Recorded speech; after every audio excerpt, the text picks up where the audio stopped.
Hello with வணக்கம். சுய இன்பம் செய்வாங்களா? நீங்க கண்டிப்பா இந்த வீடியோ கடைசி வரையும் பாருங்க. அளவோட சுய இன்பம் செய்வதன் மூலம் ஆண்களாக இருந்தாலும் பெண்களாக இருந்தாலும் சரி நன்மைகளை செய்ய முடியும். அது ஆண்கள் மட்டும் இல்ல, பெண்களும் கூட சுய இன்பத்துக்கு ஆளாவது என்பது இயல்பான ஒண்ணுதான். அமெரிக்காவில் அண்மையில் நடந்த ஆய்வு ஒண்ணுல ஆண்கள்ல 92% பேரும் பெண்கள்ல 62% பேரும் நாங்கள் சுய இன்பம் கொள்வதை ஒப்புக்கொண்டிருக்காங்க. இந்தியாவில் ஆண்களை பொறுத்தவரை இந்த எண்ணிக்கை குறையறதுக்கு வாய்ப்பு இல்ல.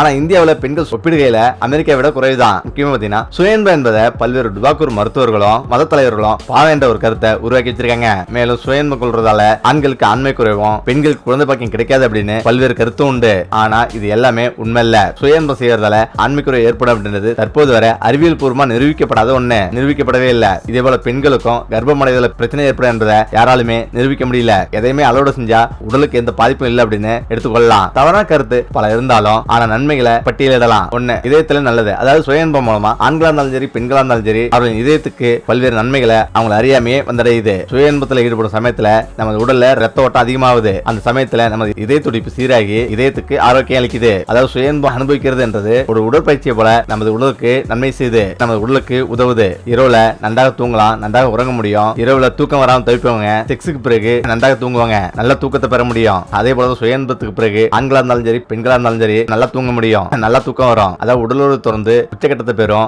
ஆண்களும் சரி பெண்களும் சரி கலப்படைஞ்சு நல்லா தூங்கிடுவாங்க. இதே போலதான் சுய இன்பம் மூலமா உச்சகட்டத்தை அடைஞ்சு விட்டா உடல் இலைவாரி நல்லா தூக்கம் வரும். நோய் எதிர்ப்பு சக்தி. நோய் எதிர்ப்பு சக்தின்னு பாத்தீங்கன்னா சுய இன்பத்தில் ஈடுபடுறவங்க தங்களுக்கே அறியாம உடலின் நோய் எதிர்ப்பு சக்தியை அதிகப்படுத்திக் கொள்றாங்க. செக்ஸா இருந்தாலும் சரி சுய இன்பமா இருந்தாலும் சரி உச்சகட்டத்தை அடையும் போது கார்டிசோல் நமது உடல்ல கார்டிசோல் அதிகமாகுது. இந்த கார்டிசோல் என்பதுதான் உடலின் நோய் எதிர்ப்பு சக்தியின் வினையூக்கி. 4, தன்னம்பிக்கை ஏற்படும். பொதுவாக ஆணாக இருந்தாலும் சரி பெண்ணாக இருந்தாலும் சரி முதல் முறை செக்ஸ் என்று வரும்போது தயங்குவாங்க. இவங்களுக்கு சுய இன்பம் மூலமா தன்னம்பிக்கை வரதுக்கு வாய்ப்பு இருக்கு. அதாவது சுய இன்பத்தின் மூலமா உச்சகட்டத்தை அடையும் போது நம்மளால செக்ஸ் மூலமாவும் உச்சகட்டத்தை அடைய முடியும் என்ற தன்னம்பிக்கை ஏற்படும். ஆணுக்கும் சரி பெண்ணுக்கும் சரி இது ஏற்படும். 5, சிறந்த செக்ஸுக்கு உதவும். எங்களை பொறுத்தவரை சுய இன்பத்தை அனுபவிக்கிறது மூலம் அவருடைய செக்ஸ் வாழ்க்கையை மேம்படுத்திக் கொள்ள முடியுமா அப்படின்னு சொல்றாங்க மருத்துவ ஆய்வாளர்கள். வைப்ரேட்டர்களை யூஸ் பண்ணி சுய இன்பம் பெண்களுக்கு தங்களுக்கு உச்சகட்டம் எப்போது அடைய முடியும் என்பதை அறிந்து கொள்ள முடியும். இதன் மூலம் தனது துணைவரையும் செக்ஸின் போது வழிநடத்தி உச்சகட்டம் அடையும் போது உச்சகட்டத்தையும் பெறுவாங்க. அவரையுமே இன்பமடைய வைக்க முடியும். மேற்கூறி அனைத்துமே அனைத்து மனிதர்களுக்கும் இயல்பாக நடக்கக்கூடிய ஒண்ணு. இந்த பலனை எதிர்பார்த்து பிரேத்தமா சுயன்பம் கொள்வது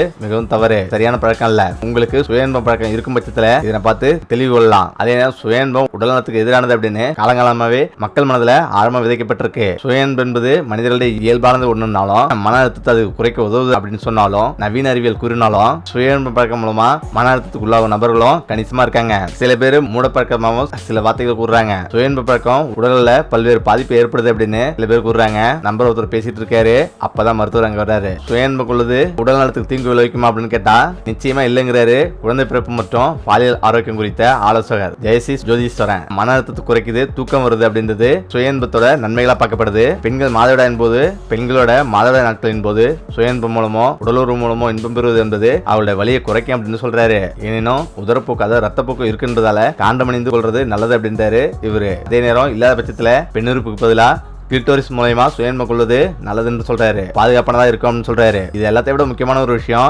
நம்ம மீது நம்பிக்கை விதைக்கும் சொல்றாரு. நம்பிக்கையை சுயன்பம் அதிகரிக்கும் சொல்றாரு. நம்ம சமுதாயத்துல பிறப்புறுப்புகளை தொடக்கூடாது அப்படின்னு சொல்லப்பட்டு நம்ம எல்லாம் வளர்க்கப்படுறோம். சூழல் வளர்றவங்க திருமணத்துக்கு பிறகு உடலுறவு கொள்ளும் போது பிரச்சனை சந்திக்கிறாங்க. மேலும் அவர் கூறும்போது சிகிச்சைக்கு வரும் பலரு கணவர் அல்லது மனைவி அங்க தொடும்போது கூச்சப்படுறாங்க அப்படின்னும் அது மட்டும் கிடையாது பல பேர் தங்களுடைய பிறப்புறுப்புகளை தாங்களே தொட்டிருக்க மாட்டாங்க அப்படின்னு கூறுறாரு.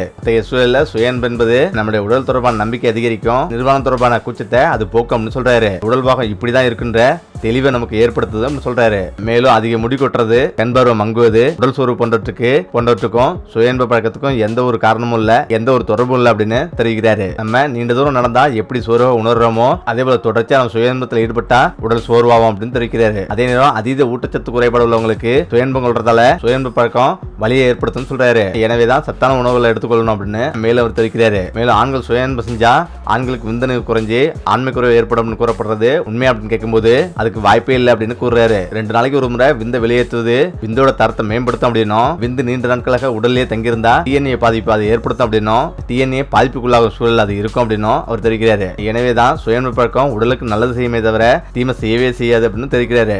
அதே நேரம் சுயன்பம் செய்யாமலே இருப்பதும் ஒரு விதமான பக்க விளைவுகளை ஏற்படுத்தும் சொல்றது உண்மையான கட்டத்திற்கு சுயன்பம் செய்யாமலே இருப்பதும் ஒரு வகையில பெரிய விளைவுகளை கொண்டு வரும் அப்படின்னு ஒரு புறம் நம்பப்படுது. அது குறித்து கேட்கும்போது முயற்சியில எந்தவித தீமையும் இல்லை அப்படின்னும் ஏனும் சுயன்பத்துல தொடர்ச்சியாக ஈடுபட்டவங்க அதுல இருந்து விடுபடுவதற்காக சுய இன்பம் கொள்றதை நிறுத்தது மனநலம் சார்ந்தது அப்படின்னும், அப்படி நிறுத்தலாம் அப்படின்னும் தெரிவிக்கிறாரு. அதே நேரம் ஒரு நபர் தன் வாழ்நாள்ல சுய இன்பம் செய்யாமலே இருந்தா அதிக பலம் கிடைக்கும்னு சொல்றாங்களே, அது உண்மையான கேட்கறதுக்கு உண்மையா இது சாத்தியமா கேட்கும்போது, அப்படி ஒருத்தர் இருக்கும்போது அது அவருக்கு ஆரோக்கியமானதா அல்லது ஆபத்தானதா அப்படின்னு கேட்கும்போது அது சாத்தியமே இல்லை அப்படின்னு அவர் தெரிவிக்கிறாரு. மேலும் ஒரு நபர் சுய இன்பம் செய்யாமலே இருந்தாலும் அவர் தூக்கத்துல தானே வெளியேறிடும் அப்படின்னும், அவர் தூக்கத்துல இருக்கும்போதோ அல்லது வேற ஏதோ சூழல்ல இருக்கும்போதோ நிச்சயம் விந்து வெளியேறிடும் அப்படின்னும் அவர் தெரிவிக்கிறாரு. அதே நேரம் சுய இன்பத்தில் ஈடுபடுறவங்களுக்கு உடல் உறவில் நாட்டம் இருக்காது சொல்லப்படுறது உண்மையான கேட்கும்போது இதுவும் கட்டுக்கிறது தான் அப்படின்னு சொல்றாரு ஜெயசி ஜோதிஸ்வரன். சுய இன்பம் என்பது ஒரு விதமான இன்பத்தை தருது, உடலுறவு என்பது ஒரு விதமான இன்பத்தை தருது. இது தொடர்ச்சியா போதிய விழிப்புணர்வு இல்லாதவங்க தான் சுய இன்பத்துல மட்டுமே இன்பம் இருக்கிறது என்னும் உடல் உறவுல நாட்டம் குறையும் அப்படின்னு கூறுறாங்க அப்படின்னும் தெரிவிக்கிறாரு. சுய இன்ப பழக்கத்தால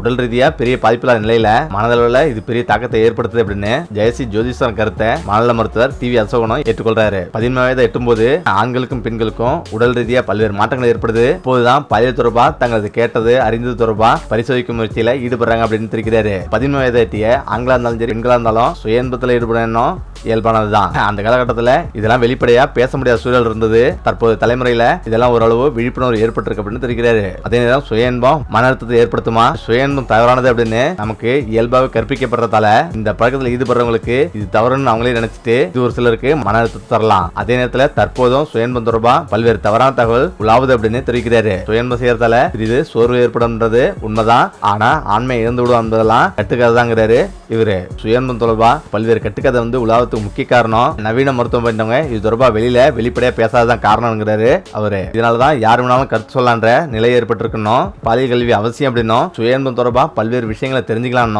பாலியல் விஷயங்களை அனைத்தையும் வெளிப்படையா பேசலாம் அப்படின்னும், வெளிப்படையா வைக்க வேண்டாம் அப்படின்னும் தெரிவிக்கிறாரு. அதே நேரத்தில் தற்போது பாலியல் கல்வியை கொண்டு வருவது அவசியம் அப்படின்னும், தற்போது இணையத்துல அனைத்துமே கொட்டி கிடக்குதுன்னும், எது சரியானது எது தவறானது அப்படின்னு மாணவர்கள் குழம்புறாங்க அப்படின்னும், தேர்வு செய்தல இளைஞர்கள் மற்றும் இளம்பெண்களிடையே தெளிவு இல்லை அப்படின்னும் தெரிவிக்கிறாரு. எனவே இது தொடர்பா கல்வி அவசியம் அப்படின்னும், ஒருவேளை சரியான வழிகாட்டுதல் இல்லைன்னா இணையத்துல தவற கற்பிக்க பலர் இருக்காங்க அப்படின்னும் தெரிவிக்கிறாரு. அதே நேரம் உடல் கிளர்ச்சிக்காக சுய இன்பம் செய்வதில் தவறு இல்லைன்னும், ஆனா கட்டாய சுய இன்ப பழக்கம் தவறானது அப்படின்னும் தெரிவிக்கிறாரு. அதே போல வேதனை, மகிழ்ச்சி, வெறுப்பு அப்படின்னு எந்த மனநிலை இருந்தாலும் சுய இன்பத்தில் ஈடுபடுவது, தூக்கம் வர வேண்டும் அப்படின்னு சுய இன்பத்தில் ஈடுபடுவது போன்றவ பிரச்சனை ஆகுது அப்படின்னும், இது பழக்கத்துக்கு அடிமையாதல் போன்ற நிலைக்கு தள்ளப்படுது அப்படின்னும், அளவுக்கு அதிகமான எதுவுமே ஆபத்தானதுதான் அப்படின்னும் தெரிவிக்கிறாரு. ஜெயசி ஜோதிஸ்வரனும் இதே கருத்து தான் தெரிவிக்கிறாரு. உங்களுடைய தினசரி நடவடிக்கையில பாதிக்காத வரையில சுய இன்ப பழக்கத்தால பாதிப்பு இல்லைன்னோ, மன அழுத்தம் கவலை பண்றதுக்கு சரி செய்யறதுக்கு முயற்சி எடுக்காம அவற்றிலிருந்து தற்காலிக நிவாரணம் பெற சுய இன்பம் கொள்வது தவறு அப்படின்னும் தெரிவிக்கிறாரு.